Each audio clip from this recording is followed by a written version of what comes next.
చూసాము. అంటే అమ్మగా ఉన్నప్పుడు ఎలా ఉంటారు, చెల్లిగా ఉన్నప్పుడు ఎలా ఉంటారు, గర్ల్ ఫ్రెండ్గా ఉన్నప్పుడు ఎలా ఉంటారు చెప్పారు. అయితే అమ్మగా ఉన్నప్పుడు ఎలా ఉందో నాన్నని కూడా కొంచెం అడిగితే కరెక్ట్గా తెలుస్తుంది.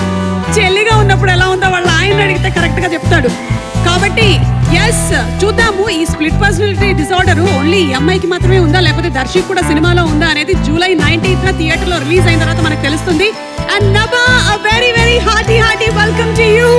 Wishing you super success. July 19th theatres లో విడుదలవుతున్నటువంటి ఈ సందర్భంగా కాస్ట్ అండ్ క్రూ అందరికీ కూడా శుభాకాంక్షలు తెలియజెప్తూ ఉన్నాము. సినిమాలోని పాటల్ని మ్యూజిక్ డైరెక్టర్ వివేక్ సాగర్ గారు యాజ్ యూజువల్ బ్యూటిఫుల్ గా మెలోడియస్ గా కంపోజ్ చేశారు. మరి అందులో నుంచి ఒక్క సాంగ్ ఇప్పుడు చూసేద్దామా? Let's have a song from darling please.